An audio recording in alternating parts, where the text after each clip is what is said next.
Simon efektua, izen berdineko autoreak 1973an deskribatu zuen lehen aldiz. Funtzean, efektu honek erakusten du, estimuluaren eta erantzungakoaren arteko bateragarritasunak gizabanakoen jokaeran eragiten duela. Ezer gehiago aurreratu aurretik, egin dezagun froga bat. Hurrengo ariketan, pantailan bi hitz agertuko dira kokaleku desberdinetan.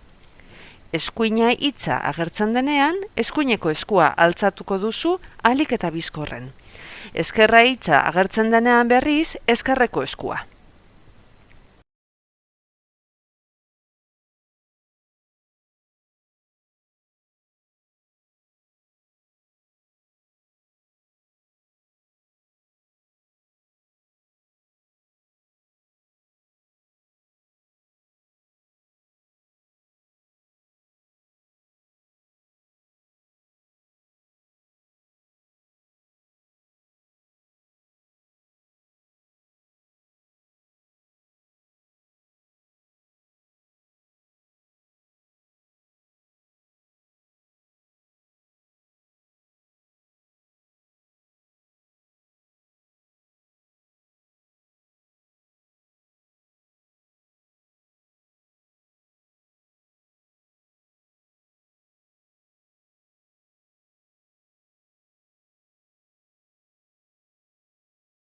Zer moduz?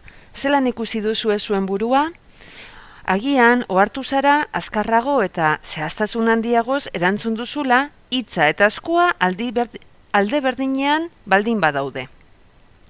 Efektu horri, estimuluaren eta erantzunaren arteko bateragarritasuna ere esaten zaio. Estimuluak eta erantzunak kokalekuari dagokion ezaugarri berbera partekatzen dutenean, bateragarriak direla esaten dugu. Eta hala ez denean, bateragarriak ez direla. Simon efektuaren zenbatekoa ezagutzeko, estimulua eta erantzuna alde berekoak dituzten saiakuntzen eta kontrako aldeetan dauden saiakuntzen arteko zehaztasun diferentzia edo erreakzio denbora desberdintasuna neurtzen da. Erantzunak normalean, motelagoak eta akats gehiagokoak izaten dira, estimulua eta erantzuna kontrako aldeetan daudenean.